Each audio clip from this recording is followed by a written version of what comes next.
Welcome to week 4. This week we are looking at 3 pretty major categories of disorders: depressive disorder, anxiety disorders, and obsessive compulsive disorders. And yes, you can hear my cat. I don't know if you can see him, but he's here keeping us company and making some noise too.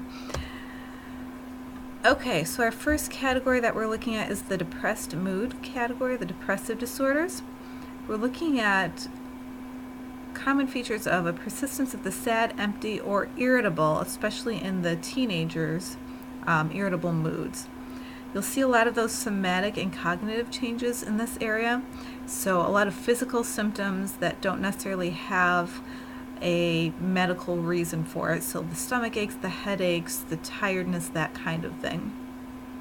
Also, possibility of cognitive changes in this category. You'll see that these depressive disorders really significantly impact the ability to function. So people get to the point where they can't go to work anymore, they can't manage their children, that kind of thing. So you're going to see a lot of that, and that might be what brings them into treatment. Some of the things that are going to distinguish the different depressive disorders from each other is the duration, the timing, and why the depression is happening. So make sure you investigate those different areas when you're working with this category.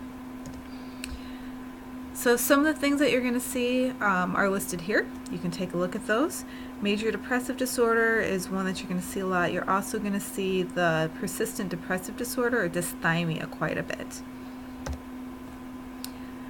The disruptive mood dysregulation disorder is going to be characterized by that chronic severe irritability. So the dysregulation part comes out with a lot of those temper tantrums or temper outbursts. And that might happen 3 or more times a week, so it's going to be a lot of different occurrences, and it's going to be in at least 2 different settings. So we look at the 2 different settings because if you have a person that is only having issues, say, in school, we want to look at the environment at school before we look at some other kind of etiology. So if it's only happening at home, maybe there's a problem with interaction with one of the parents at home, and that might be the cause, not a dysregulation disorder. You don't want to diagnose this for very young children or for after 18. So we're really looking at that mid-range of children. So mostly middle school and high school, though you might see it a little bit in older elementary school kids. A little bit higher in males, and you will notice high levels of comorbidity. So that's when you're going to see multiple diagnoses going on at the same time. A couple things that you're going to look at differentiation from is the bipolar disorders that we talked about last time, and the oppositional defiant disorder, which we'll talk about soon. Remember that I'm not a huge fan of diagnosing bipolar in children, so I would be very careful about doing that. I might look at this first. Page 156 is where you take a look at that specific disorder. Your major depressive disorder can be found on page 160. And this, you're really going to look at that checklist in the DSM. So you're going to want to make sure there's 5 or more symptoms over at least 2 weeks. You're not usually going to see this in people for only 2 weeks. It's going to be like 6 months, a year, long periods of time. Keep in mind for this diagnosis, there's a lot of different specifiers. So you want to check in and see which ones of those are most appropriate for that person. Notice that insomnia or fatigue or both are going to be a very common presenting complaint. So you're going to have a lot of people that are really depressed, low energy, but also cannot sleep. Or maybe they're really tired but still can't sleep. You might get the opposite, where people are sleeping a lot, but be aware that that's not always the case. You might also have people that say when they first come in to see you that they're not really feeling sad. They might talk about things like not sleeping, having low energy, but not talking about an actual mood such as sadness. So be aware of that. They might use words like hopeless, discouraged, down in the dumps, something like that. In children, look for that irritability more than the sadness as well. You're also going to see a lot of people come in with a loss of interest or loss of pleasure. So they used to have a lot of hobbies, they used to like to go to the movies, whatever it might be, and then now they don't do those activities anymore, they're just not interested. So this is going to be a fairly common disorder that you will probably see in your practice. A couple other things for this one, the major depressive disorder. You might see this as MDD. You might have people talking about they're not able to think, they can't concentrate, they can't make decisions. So something as simple as picking out what clothing they want to wear for the day might be such an overwhelming decision that they can't make that decision. You're going to have a lot of the suicidal ideation, suicidal attempts, so make sure to screen for that. Hopefully that'll be in your risk factor section of your biopsychosocial papers. This is one that you're actually going to see more often in females, and there's lots of reasons why that might be. Culturally, that's a very feminine kind of thing that we think of. So it's okay for females to be depressed. We almost kind of expect it. I do sometimes wonder if males don't get it just as much, but maybe it's not reported because it's not acceptable for males to have those kinds of thoughts, feelings, issues. You could have a first episode at pretty much any age. Once we get to teenager, you'll see this a little bit more, and you'll see the first incident probably the most commonly in the 20s. This is one of the disorders that you can be cured from, you can have it go in remission, but it also might come back, so be aware of that. Something like schizophrenia doesn't really go into remission, it's more of a lifelong diagnosis. Something like major depressive disorder is something that can be dealt with, can actually go away, but then often comes back.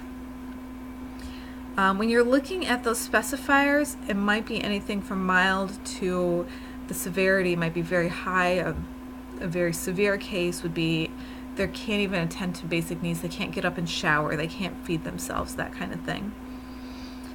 In some cultures, the only thing or the major thing you're going to hear about is somatic complaints. So when I think of this, I think a lot of Asian cultures where you don't talk about emotions at all. That's just not a part of the culture, and it's certainly not something that you would do with a stranger. The somatic complaints, the being tired, the stomach aches, anything like that would be very, very common in that kind of a population. A persistent depressive disorder we also call dysthymia, and that's a combination of our old categories of chronic major depression and dysthymic disorder from the DSM-4.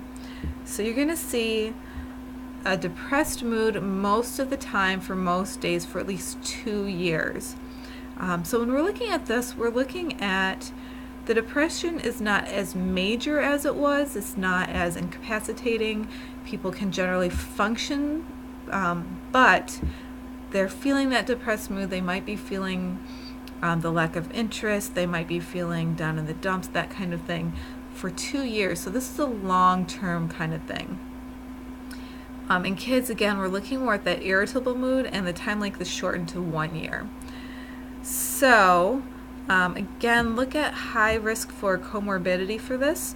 So you can imagine if someone has an anxiety disorder, it might make sense that they're also maybe feeling kind of down for a couple of years. Substance use is going to be pretty common for any of these categories. So a way to self-medicate might be taking a substance to try to feel better. So that would be really, really common to see.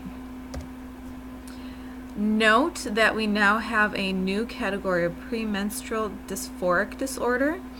So this is going to be in most cycles, at least 5 symptoms are present in the week before onset of menses, and then they're going to get better. So you're going to have, right before a person starts their period, they're going to start to have the mood swings, the irritability, the anxiety, things like that, and then it's going to go away. And this is something that you're going to see every cycle, or most of the cycles that people have. There is some debate around this still because it is a new diagnosis and some people are really not happy that this is here. But then again, there are some women that are very grateful that this is now in the diagnosis because it validates their feelings that they have, that this is not just something that people can dismiss, it's an actual disorder. Anxiety disorders are going to be another very, very common thing that you're going to see. And I think this is actually something that we're seeing more and more in treatment. So in these categories, you're going to see features of excessive fear and anxiety or related disturbances. Fear is an emotional response to a real or perceived threat. Anxiety is an anticipation of a future threat. So being anxious about something that could happen in the future. We're going to look at differentiating these from the different types of anxiety disorders. It might be what causes the fear, it might be how they're avoiding it. Lots of different things to look at there. You're also going to notice that this chapter, this section of the DSM, is going to be arranged developmentally just like most of our other sections and just like the DSM overall. We're starting with things that happen at younger ages, ending with the older ages. So one that you're going to take a look at, you may or may not see this a lot, but you've heard of this. A specific phobia is fear or anxiety about a specific object or a specific situation. And the imperative part of this is that it's out of proportion to the actual threat.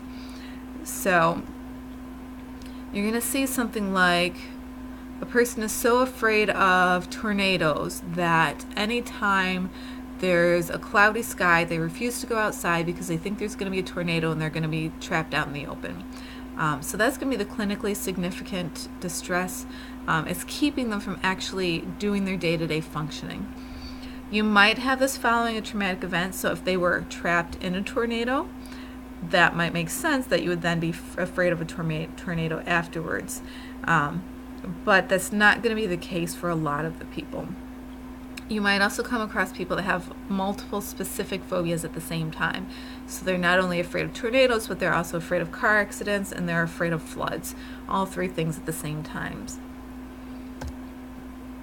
Social anxiety disorder or social phobia is going to be one that you will see. The main feature for this is that marked or intense fear or anxiety of social situations where the person might be scrutinized by others. So this is them thinking that they're going to be judged, that they're going to be thought of as stupid or weak or not good enough, boring, whatever it might be. And this is not necessarily only in situations where, say, there's public speaking involved. It might be something as simple as going to class every day or going to the grocery store. There will be symptoms like blushing, sweating, trembling. This usually starts around teenage years, maybe 13-ish, but you might see this in younger children as well. And you're going to see this related to lots of other issues in life, things like dropping out of school, quitting the job, lower qualities of life. I believe one of you picked this for your, sorry about that, for your poster presentation. Panic disorder would be those specific reoccurrent panic attacks where you're having an abrupt surge of intense fear that reaches a peak within minutes. So this can be frequent, not so frequent. It can happen very quickly. It might happen once or twice and that's it. It might happen every week. So there's a lot of ranges of how this could happen. Usually there's enough physical symptoms for this that people think that they're having a heart attack, maybe they're having a seizure, so they often end up getting rushed to the hospital. And our generalized anxiety disorder, it's something that's not as specific, where there's a lot of worry about a lot of different things. So it's always that out of proportion piece, that there's more worry than there is than something's actually going to happen. But the person is finding this difficult enough to control the worrying that they might not be able to function well. They might not be able to go to school. They might not be able to socialize, whatever it might be. There's a lot of restlessness, becoming easily tired, difficulty sleeping. You're going to see that a lot in this population. And you see this a little bit more often in women, and a little bit older onset. So starting more around 30. I think we see this a lot with people once they kind of get out of that phase where they're not in school anymore, they're very solidly in a career path, and then maybe things are not going quite as well as they would like it to. But you can see this at lots of different ages as well. I see this a lot with people that have a trauma history as well. So I've had quite a few clients that came in because of a traumatic event, and now they have not a specific phobia that's related to that traumatic event, but kind of a more general anxiety around life, in that they're never quite comfortable just with being out in public. They're not quite comfortable with thinking that they're safe, that things are going to be okay now. Your obsessive compulsive category is going to look at a lot of different kinds of things. So it's everything from a body dysmorphic disorder to a hoarding disorder. Lots of ways that this could show up. We're looking at the overall presence of obsessions or compulsions. You see the definitions for both of those there. Obsessions are more those thoughts that are recurrent and persistent that you can't get rid of, that they're very intrusive. No matter what you do, they won't go away. Our compulsions are more those repetitive behaviors. So the need to check the stove 12 times before you leave the house, something like that. Your obsessive compulsive disorder is going to have obsessions, compulsions, or both of those. But the key factor is that it's going to be time consuming. So you're going to have more than an hour a day that's being filled with dealing with these thoughts or these compulsions to do different things. You'll also see this a lot with anxiety disorders, where people are so anxious that they try to control their anxiety by maybe participating in the compulsions. Often a lower quality of life with this. People have difficulty functioning, especially in work environments, social environments as well. You should note that trauma, especially abuse in childhood, is very highly associated with this disorder. So it's very common that if you have someone with a childhood abuse history, you're going to want to see if this is one of the issues going on. The body dysmorphic disorder is that preoccupation with perceived physical defects or flaws. So people are so stuck on thinking that they're ugly, they're unattractive, or deformed, that they can't see themselves in a typical manner. And one of the key things is this is not something that's noticeable to others. So you're going to see things like people think that they have a really big nose, but if you asked anyone around them, no one would think twice about the size of that person's nose. You might have a lot of repetitive behaviors, so whenever you're with another person, you're comparing their size of their nose to your size of the nose, that kind of thing. And it's going to be significant again, enough so that you have distress, you can't function appropriately. You also see this a lot with anxiety disorders, social anxiety especially. That tendency towards perfectionism, and depression too. So I would screen for both anxiety and depression for this disorder. Hoarding disorder. So you've all seen the hoarding shows on television. This is pretty much exactly what that looks like. And this is one that I like to point out just because it is new to the DSM-5. So it's not something that we specifically called a diagnosis before. So I want people to know that it actually is now.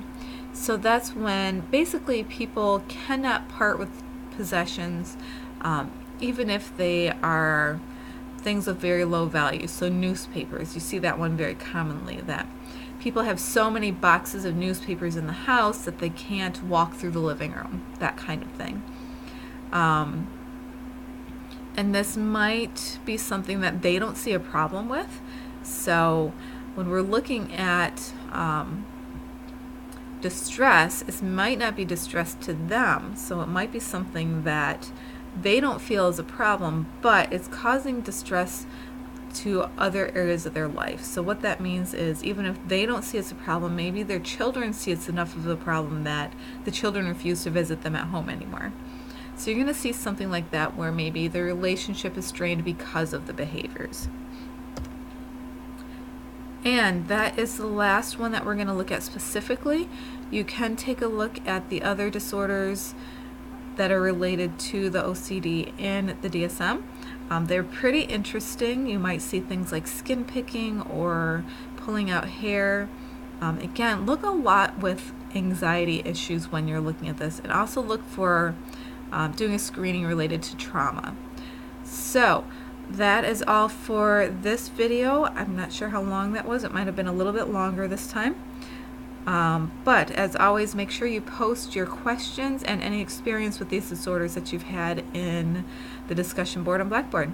Thank you very much. See you next week.